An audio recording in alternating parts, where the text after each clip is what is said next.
Assalamualaikum warahmatullahi wabarakatuh. Selamat pagi untuk calon-calon orang yang sukses. Semoga hari ini kalian bahagia dan tetap semangat. Perkenalkan, saya Tan Hana, bisa dipanggil Pak Tan. Di sini saya selaku pengajar di instansi pendidikan mau memberikan penjelasan mengenai sejarah lambang negara Republik Indonesia. Oke, untuk itu silahkan kalian cermati gambar yang ada di depan kalian. Ada gambar lambang negara kita, yaitu lambang Garuda Pancasila, dan lambang yang di bawahnya ini yang cukup jarang kita jumpai. Di sini dituliskan Republik Indonesia Serikat atau RIS. Ya. Ada kerbau, ada kelapa, ada matahari terbit. Nah, oke. Nanti saya akan menjelaskan satu per satu. Next. Lambang negara. Mengapa harus Garuda? Garuda adalah salah satu dewa dalam agama Hindu dan Buddha. Ia merupakan perwujudan Dewa Wisnu. Nah, ini ya. Salah satu bentuk Tuhan dalam agama Hindu. Nah, ini yang dipuja oleh umat Hindu, salah satunya. Garuda digambarkan bertubuh emas, berwajah putih, dan bersayap merah. Paruh dan sayapnya mirip elang, tetapi tubuhnya seperti manusia. Ukurannya besar sehingga dapat menghalangi matahari. Garuda merupakan hewan yang merajai segala jenis burung. Garuda bermusuhan dengan ular. Dalam cerita dongeng, Garuda seringkali membantu manusia. Garuda dapat ditemukan di berbagai negara, dipengaruhi oleh agama Hindu.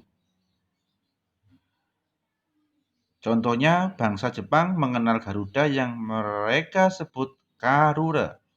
Di Thailand disebut sebagai krut atau pakrut. Ya.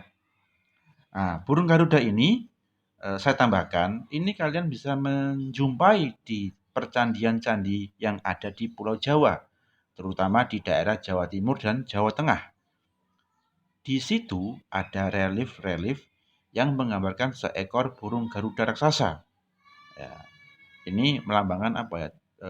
Suatu burung atau kendaraan tunggangan Dewa Wisnu. Oke, lanjutnya. Nah, ini ya. Kalau kalian ingin melihat burung Garuda itu seperti apa? Ya seperti ini, gambar di sini. Ya. Nah, itu ada burung Garuda, kemudian lambang negara kita yang pertama kali. Jadi lambang negara kita pertama kali itu ya seperti di kiri itu ya, Republik Indonesia Serikat. Nah, ini ada gambar kerbau, matahari terbit, pohon kelapa. Nah, ini kemudian nanti saya jelaskan kenapa kok berubah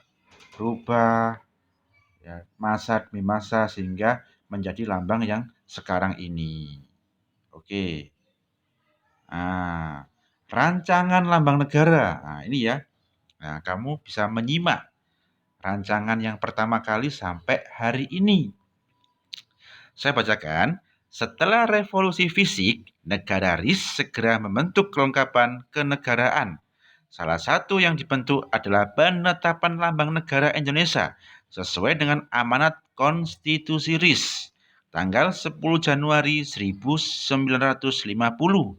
Dibentuk panitia teknis dengan nama Panitia Lencana Negara di bawah Koordinator Menteri Negara Zonder Portofolio Sultan Hamid II dan diketahui oleh Muhammad Yamin. Nah, ini ya, jadi perancangnya itu tahu sendiri yaitu Sultan Hamid II. Ini gambar beliau ya, Sultan Hamid II. Dan sebelahnya itu rancangan yang pertama beliau buat. Cukup unik, cukup ya legendaris. Siapa Sultan Hamid II? Sultan Hamid II yang terlahir dengan nama Syarif Abdul Hamid Al-Qadri, putra sulung Sultan Pontianak. Sultan Syarif Muhammad Al-Qadri lahir di Pontianak tanggal 12 Juli 1913. Dalam tubuhnya mengalir darah Indonesia Arab walau pernah diurus ibu asuh berkebangsaan Inggris. Nah, ini ya. Ketika ayahnya mangkat akibat agresi Jepang pada 29 Oktober 1945, dia menggantikan ayahnya dengan gelar Sultan Hamid II. Sewaktu RIS dibentuk, dia diangkat menjadi Menteri Negara Zonder Portofolio. Dan selama menjabat, beliau ditugaskan Presiden Soekarno merencanakan, merancang, dan merumuskan gambar lambang negara. Nah, ini Sultan Hamid II ini berada di Kepulauan Kalimantan. Nah, ini ya. Itu istananya gambarnya. Jejak sejarah, karya-karya, dan keteladanan sikap politik Sultan Hamid II belum banyak diketahui oleh khalayak ramai, termasuk warga Kalbar. Kedatangan Presiden SBY ke Pontianak sebenarnya ingin dijadikan sebagai momen pengakuan pemerintah terhadap karya cipta Sultan Hamid II. Berkat karyanya, dinding istana dan kantor-kantor pemerintahan di Republik ini menjadi berwibawa dengan lambang Garuda Pancasila. Namun jangan coba cari lambang Garuda di dinding Istana Kadriah. Nah, ini istananya ya. Tak bakal ketemu. Sultan Hamid telah berwasiat kepada anak cucunya agar jangan memajang lambang negara sebelum negara mengakui hasil karyanya. Seperti itu ucapnya.